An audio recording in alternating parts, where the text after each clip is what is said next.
മലപ്പുറം വേങ്ങരയിൽ സ്വകാര്യ ബസ്സും കാറും കൂട്ടിയിടിച്ച അപകടം. പരപ്പനങ്ങാടി ചെമ്മാട് റൂട്ടിലോടുന്ന ബസ്സും എതിർദിശയിൽ വന്ന കാറും തമ്മിൽ കൂട്ടിയിടിച്ചാണ് അപകടം.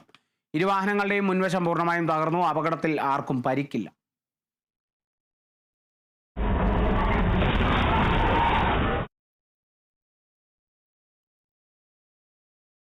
മലപ്പുറം എടവണ്ണയിൽ തെരുവുനായ ബൈക്കിന് കുറുകെ ചാടി ലാൻഡ് സർവേയർമാർക്ക് പരിക്ക്. പാലപ്പറ്റ സ്വദേശി റൌഫ്, ഒതായി സ്വദേശി നസീം എന്നിവർക്കാണ് പരിക്കേറ്റത്. ഇരുവരും സർവേക്കായി പോകവേ തെരുവുനായ ബൈക്കിന് കുറുകെ ചാടുകയായിരുന്നു. രണ്ടുപേരും ഹെൽമെറ്റ് ധരിച്ചിരുന്നതിനാൽ അപകടം ഒഴിവായി.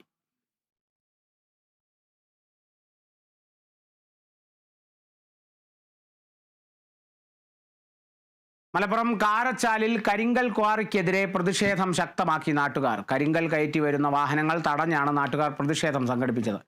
കരിങ്കൽ ക്വാറിയിൽ നിന്നും അമിത ഭാരവുമായി എത്തിയ ലോറികളാണ് നാട്ടുകാർ തടഞ്ഞത്. കുട്ടികൾ ഉൾപ്പെടെ പോകുന്ന റോഡിലൂടെയാണ് ഗതാഗത വകുപ്പിന്റെ എല്ലാ നിയമങ്ങളും കാറ്റിൽ പറത്തി വാഹനങ്ങൾ ഓടുന്നത്. പ്രതിദിനം 50-ലേറെ ലോഡുകളാണ് കൊണ്ടുപോകുന്നത്. നാട്ടുകാർ വാഹനങ്ങൾ കൊണ്ടുപോകാൻ അനുവദിക്കാത്തതിനെ തുടർന്ന് പോലീസ് സ്ഥലത്തെത്തി നടത്തിയ ചർച്ചയുടെ അടിസ്ഥാനത്തിൽ വാഹനങ്ങൾ വിട്ടു നൽകുകയായിരുന്നു.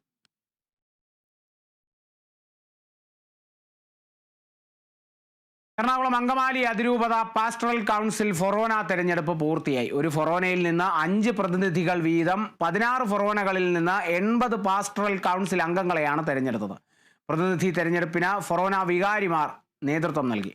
ഓരോ ഫൊറോനയിൽ നിന്നും കൈക്കാരൻ, വൈസ് ചെയർമാൻ, വിമൻസ് വെൽഫെയർ പ്രതിനിധി, വിശ്വാസികളിൽ നിന്നുള്ള പുരുഷ പ്രതിനിധി, വനിതാ പ്രതിനിധി എന്നിങ്ങനെയാണ് തെരഞ്ഞെടുത്തത്. അതിരൂപത അൽമായ മുന്നേറ്റത്തിന്റെ സമരത്തിന് നേതൃത്വം നൽകിയവരിൽ നിന്നുള്ളവരാണ് പാസ്റ്ററൽ കൗൺസിൽ അംഗങ്ങളായി തെരഞ്ഞെടുക്കപ്പെട്ട 80 പേരിൽ 77 പേരുമെന്നുള്ളത് അൽമായ മുന്നേറ്റത്തിന് എറണാകുളം അങ്കമാലി അതിരൂപതയിലെ 6.5 ലക്ഷം വിശ്വാസികൾ നൽകിയ പിന്തുണയാണെന്ന് അൽമായ മുന്നേറ്റം പ്രസിഡന്റ് ഷൈജു ആന്റണിയും വക്താവ് റിജു കാഞ്ഞൂക്കാരനും അവകാശപ്പെട്ടു. എറണാകുളം അങ്കമാലി അതിരൂപത കഴിഞ്ഞ കാലങ്ങളിൽ ഉന്നയിച്ച വിഷയങ്ങളിൽ ഉചിതമായ തീരുമാനം ഉണ്ടാകും വരെയും സമരം തുടരാനുള്ള അംഗീകാരം കൂടിയാണ് തെരഞ്ഞെടുപ്പ് വിജയമെന്നും റിജു കാഞ്ഞുകാരൻ വ്യക്തമാക്കി.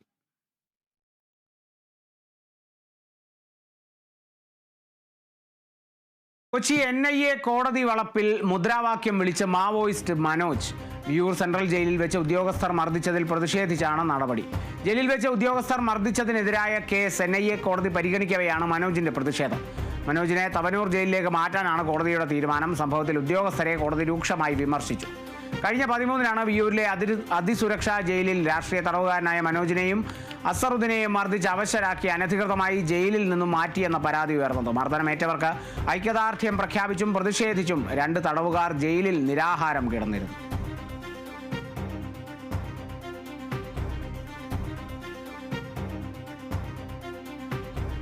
തിരുവനന്തപുരം ഉഴമലയ്ക്കലിൽ CPI നേതാക്കളും പ്രവർത്തകരും അടക്കം നിരവധി പേർ കോൺഗ്രസിൽ ചേർന്നു. CPI ഉഴമലയ്ക്കൽ മുൻ ലോക്കൽ കമ്മിറ്റി അംഗമായ KS ഷൈൻകുമാറിന്റെ നേതൃത്വത്തിലാണ് നേതാക്കളും പ്രവർത്തകരും ഉൾപ്പെടെ നിരവധി പേർ കോൺഗ്രസിൽ ചേർന്നത്.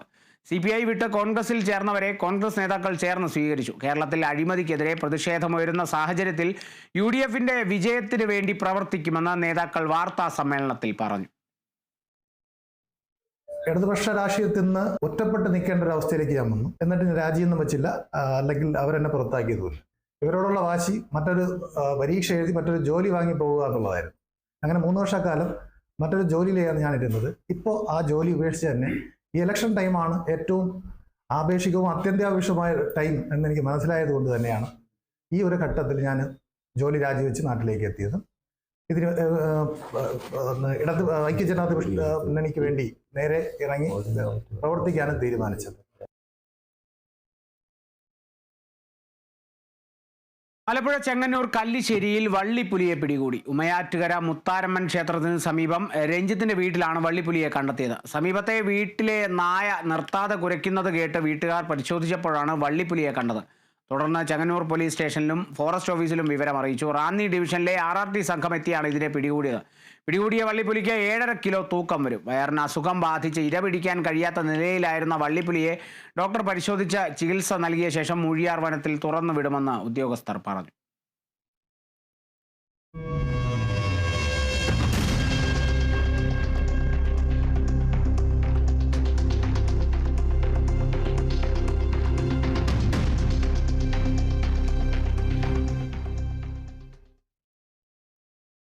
കണ്ണൂരിൽ പോലീസ് വാഹനത്തിന് സ്റ്റീൽ ബോംബ് എറിഞ്ഞ കേസിൽ ഒരു സ്ഥാനാർത്ഥി ഉൾപ്പെടെ 2 DYFI പ്രവർത്തകരെ കുറ്റക്കാരെന്ന് കോടതി കണ്ടെത്തി.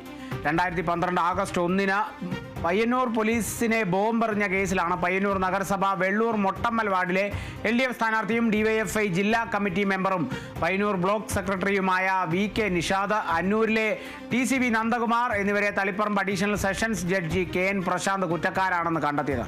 മറ്റ് 2 പ്രതികളെ വെറുതെ വിട്ടു. നോമിനേഷൻ നൽകുന്ന സമയത്ത് ശിക്ഷ വിധിക്കാത്തതിനാൽ നിഷാദിന് തെരഞ്ഞെടുപ്പിൽ മത്സരിക്കുന്നതിൽ തടസ്സമില്ല. ശിക്ഷ സ്റ്റേ ചെയ്തിട്ടില്ലെങ്കിൽ തെരഞ്ഞെടുപ്പിൽ വിജയിച്ചാൽ സ്ഥാനം രാജിവെക്കേണ്ടി വരും. 2012 അന്നത്തെ CPIM ജില്ലാ സെക്രട്ടറിയായിരുന്ന P ജയരാജനെ അരിയിൽ ഷുക്കൂർ വധക്കേസിൽ പോലീസ് അറസ്റ്റ് ചെയ്തിരുന്നു. ഇതിൽ പ്രതിഷേധിച്ച് നടന്ന അക്രമ സംഭവങ്ങളും അരങ്ങേറിയിരുന്നു. ഈ കേസിലാണ് പ്രതികൾ കുറ്റക്കാരെന്ന് കോടതി കണ്ടെത്തിയത്.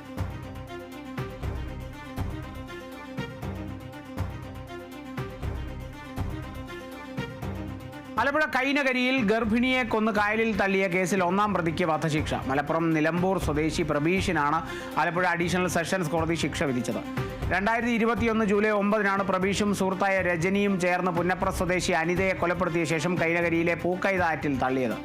കേസിൽ ഇരുവരും കുറ്റക്കാരാണെന്ന് കഴിഞ്ഞ ദിവസം കോടതി കണ്ടെത്തിയിരുന്നു. വിവാഹിതനായ പ്രബീഷ് ഒരേ സമയം അനിതയും രജനിയുമായി അടുപ്പത്തിലായിരുന്നു. അനിത ഗർഭിണിയായതിനു പിന്നാലെ ഒഴിവാക്കാൻ ശ്രമിച്ചെങ്കിലും വിജയിച്ചില്ല. പാലക്കാട് ആലത്തൂരിലെ ഒരു ഫാമിൽ ജോലി ചെയ്യുകയായിരുന്ന അനിതയെ ആലപ്പുഴയിലേക്ക് വിളിച്ചു വരുത്തി. KSRTC ബസ് സ്റ്റാൻഡിൽ വന്നിറങ്ങിയ അനിതയെ ഓട്ടോയിൽ രജനിയുടെ കൈനകരിയിലെ വീട്ടിലെത്തിച്ചു. ശേഷം അനിതയെ പ്രബീഷ് കഴുത്തിൽ കത്തിവെച്ച് ഭീഷണിപ്പെടുത്തി. നിലവിളി പുറത്തേക്ക് കേൾക്കാതിരിക്കാൻ രജനി വായുമൂക്കും അമർത്തി പിടിച്ചു. ബോധരഹിതയായ അനിത കൊല്ലപ്പെട്ടു എന്ന് കരുതി ഇരുവരും ചേർന്ന് പൂക്കൈത ആറ്റിൽ ഉപേക്ഷിച്ചു എന്നാണ് പോലീസിന്റെ കണ്ടെത്തൽ. 2-ാം പ്രതി രജനി ലഹരി കേസിൽ ഒഡീഷയിൽ ജയിലിലാണ്. 29 രജനിയെ കോടതിയിൽ ഹാജരാക്കും. തുടർന്ന് ശിക്ഷ വിധിക്കും.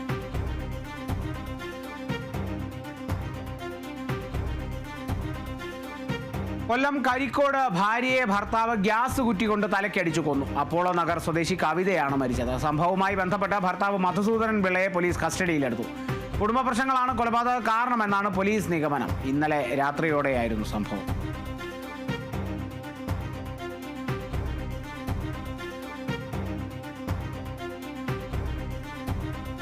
കോട്ടയം മാണിക്കുന്നത്ത് യുവാവിനെ കുത്തിക്കൊന്ന സംഭവത്തിൽ CCTV ദൃശ്യങ്ങൾ പുറത്ത്.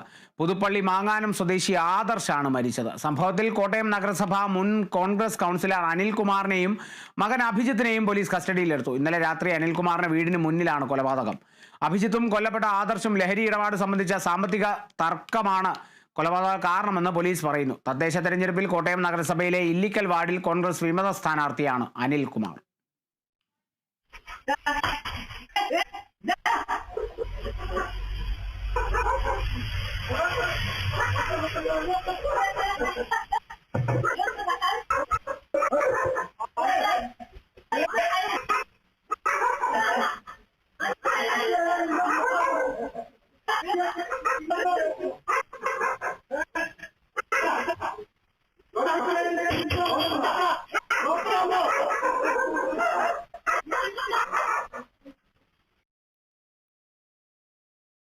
കൊല്ലത്തെ യുവാവിനെ കുത്തി പരിക്കേൽപ്പിച്ച കേസിൽ 2 പ്രതികൾ അറസ്റ്റിൽ. പള്ളിമുക്ക് തേജസ് നഗർ സ്വദേശി അലി, തട്ടാമല സ്വദേശി സൽമാൻ ഫാരിസ് എന്നിവരെയാണ് കൊട്ടിയം പോലീസ് അറസ്റ്റ് ചെയ്തത്. ഇന്നലെയാണ് കേസിനാസ്പദമായ സംഭവം. തട്ടാമല സ്വദേശി അൽ അമീൻ ഓടിച്ചിരുന്ന കാർ പ്രതികൾ സഞ്ചരിച്ചിരുന്ന ബൈക്കിന് സൈഡ് കൊടുത്തില്ലെന്ന് ആരോപിച്ച് വാക്കുതർക്കം ഉണ്ടാവുകയും പ്രതികളിൽ ഒരാളുടെ കയ്യിലിരുന്ന കത്തി ഉപയോഗിച്ച് അൽ അമീനെ കുത്തി പരിക്കേൽപ്പിക്കുകയുമായിരുന്നു. സംഭവ സ്ഥലത്ത് നിന്നും കടന്നു കളഞ്ഞ പ്രതികളെ CCTV ദൃശ്യങ്ങൾ കേന്ദ്രീകരിച്ച് നടത്തിയ അന്വേഷണത്തിലാണ് പിടികൂടിയത്.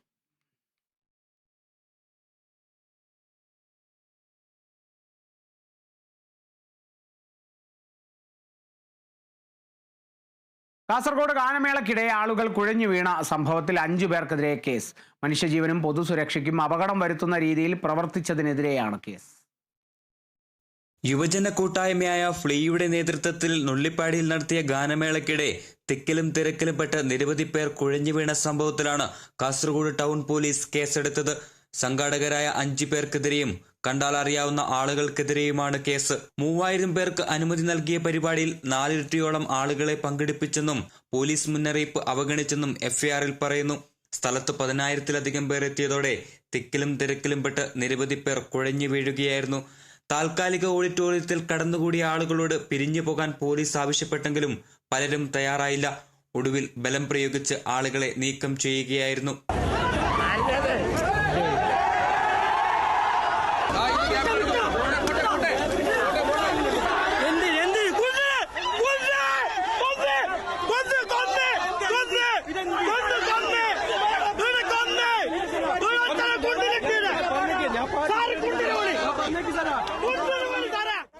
ദേഹാസ്വാസ്ഥ്യത്തെ തുടർന്ന് ആശുപത്രിയിൽ പ്രവേശിക്കപ്പെട്ടവരുടെ നില തൃപ്തികരമാണ്. കാസർകോട്ടെ യുവജന കൂട്ടായ്മ നടത്തിയ മേളയുടെ സമാപന ദിവസം ഗായകനും ബ്ലോഗറുമായ ഹനാൻ ഷയാണ് മുഖ്യാതിഥിയായി എത്തിയത്. ഇയാളെ കാണാനും പരിപാടികളിൽ പങ്കെടുക്കുവാനും സ്ത്രീകളും കുട്ടികളും അടക്കം നിരവധി പേർ എത്തിച്ചേർന്നിരുന്നു. സുരക്ഷാ ക്രമീകരണങ്ങൾ ഒരുക്കുന്ന കാര്യത്തിൽ സംഘാടകർക്ക് വലിയ വീഴ്ച സംഭവിച്ചതായാണ് വിലയിരുത്തൽ. Kerala vision news, Kasaragod. Malappuram Vazhakkad police എന്ന വ്യാജേന വീട്ടിലെത്തി യുവാവിനെ തട്ടിക്കൊണ്ടുപോയി മർദ്ദിക്കുകയും പണം തട്ടുകയും ചെയ്ത കേസിൽ 3 പേർ പിടിയിൽ. തട്ടിക്കൊണ്ടുപോകാൻ സഹായിച്ച സജിത്, മഹേഷ് കുമാർ, മുഹമ്മദ് റോഷൻ എന്നിവരെയാണ് വാഴക്കാട് പോലീസ് അറസ്റ്റ് ചെയ്തത്. കാരാട് സ്വദേശി മുഹമ്മദ് ഫൈജാസിനെയാണ് സംഘം തട്ടിക്കൊണ്ടുപോയത്. തുടർന്ന് ഫൈജാസിന്റെ പിതാവിൽ നിന്നും 20,000 രൂപ മോചനദ്രവ്യം ആവശ്യപ്പെടുകയും ചെയ്തു. ഒളിവിൽ കഴിയുന്ന മുഖ്യപ്രതികൾക്കായി തെരച്ചിൽ നടത്തുന്നതിനിടെയാണ് സഹായികൾ പോലീസിന്റെ പിടിയിലായത്.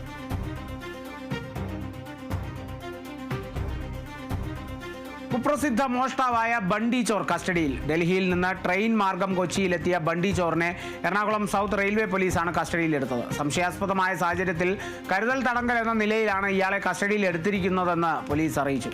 നിലവിലെ കേസുകളിൽ ജയിലിൽ നിന്നും പുറത്തിറങ്ങിയിരുന്നു. ഹൈക്കോടതിയിൽ ഒരു കേസിന്റെ ആവശ്യത്തിന് ഹാജരാകാൻ വേണ്ടിയാണ് താൻ കേരളത്തിലെത്തിയതെന്നാണ് ബണ്ടി ചോർ പറയുന്നത്. ഇക്കാര്യം സ്ഥിരീകരിച്ച ശേഷം വിട്ടയക്കുമെന്ന് പോലീസ് അറിയിച്ചു.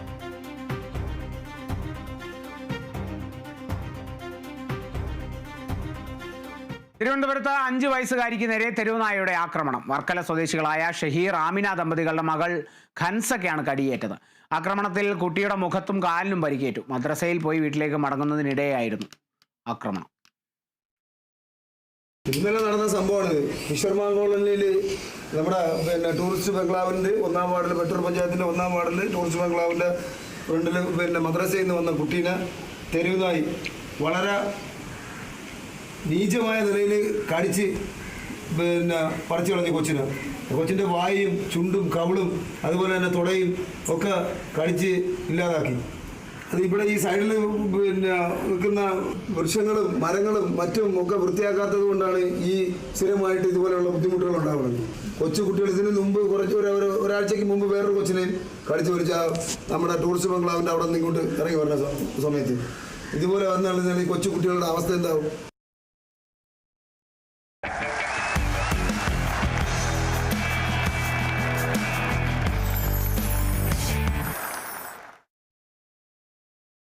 സൗദി പ്രോ ലീഗിൽ അൽ ഖലീജിനെതിരെ അൽ നസർ നായകൻ ക്രിസ്ത്യാനോ റൊണാൾഡോ നേടിയ ബൈസിക്കിൾ കിക്ക് ഗോൾ ചർച്ചയാകുന്നു. ക്രിസ്ത്യാനോയുടെ കരിയറിലെ മികച്ച ഗോളുകളിൽ ഒന്നായി വിശേഷിപ്പിക്കപ്പെടുന്ന 2018 ചാമ്പ്യൻസ് ലീഗിൽ പിറന്ന ബൈസിക്കിൾ കിക്കിനോടാണ് ഈ ഗോളിനെ ആരാധകർ താരതമ്യം ചെയ്യുന്നത്. അൽ ഖലീജിനെതിരെ വിജയിച്ചതോടെ തുടർച്ചയായ 9ാം ജയം നേടി അൽ നസർ പോയിന്റ് പട്ടികയിൽ തലപ്പത്ത് തുടരുകയാണ്. 9 മാച്ചുകളിൽ നിന്ന് 27 പോയിന്റാണ് അൽ നസർ നേടിയത്. 2ാം സ്ഥാനക്കാരായ അൽ ഹിലാലിനേക്കാൾ 4 പോയിന്റിന് മുന്നിലാണ് നിലവിൽ അൽ നസർ.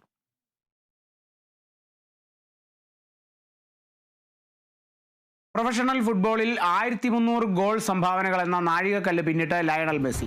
ചരിത്രത്തിൽ ആദ്യമായാണ് ഒരു ഫുട്ബോൾ താരം ഈ നേട്ടം കൈവരിക്കുന്നത്. 896 ഗോളുകളും 404 അസിസ്റ്റുകളും അടങ്ങുന്നതാണ് മെസ്സിയുടെ സംഭാവനകൾ. ഈസ്റ്റേൺ കോൺഫറൻസ് സെമി ഫൈനൽ മത്സരത്തിൽ സിൻസിനാറ്റിക്കെതിരെ 1 ഗോളും 3 അസിസ്റ്റും നേടിയതോടെയാണ് മെസ്സി ഈ നേട്ടം കൈവരിച്ചത്.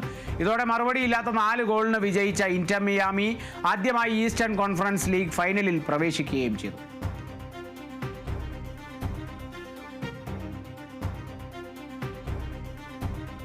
ഇംഗ്ലീഷ് പ്രീമിയർ ലീഗ് ഫുട്ബോളിലെ നോർത്ത് ലണ്ടൻ ഡെർബി മത്സരത്തിൽ ടോട്ടനത്തിനെതിരെ ആഴ്സണലിന് തകർപ്പൻ ജയം. ഹാട്രിക് നേടിയ എംബ്രിച്ച് എസ്ഐയുടെ ബലത്തിൽ 1-4 ഗോളുകൾക്കാണ് ഗണ്ണേഴ്സിന്റെ ജയം. ട്രോസാർഡാണ് ആഴ്സണലിന്റെ ആദ്യ ഗോൾ നേടിയത്. ടോട്ടനത്തിനായി റീച്ചാലിസൺ ആശ്വാസ ഗോൾ കണ്ടെത്തി. ജയത്തോടെ പോയിന്റ് പട്ടികയിൽ 6 പോയിന്റിന്റെ ലീഡുമായി ആഴ്സണൽ ഒന്നാമതാണ്.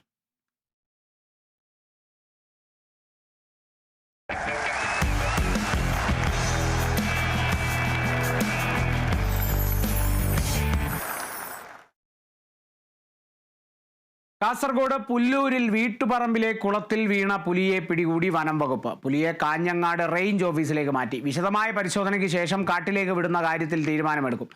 ഇന്നലെ വൈകിട്ട് 5 മണിയോടെയാണ് കൊടവലം നീരാളം കൈയിലെ മധുവിന്റെ വീട്ടുപറമ്പിലെ കുളത്തിൽ പുലിയെ വീണ നിലയിൽ കണ്ടെത്തിയത്.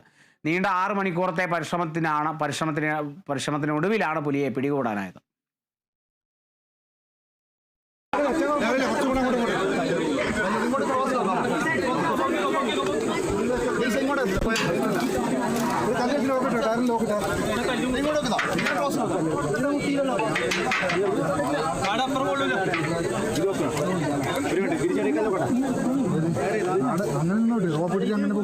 അങ്ങനെ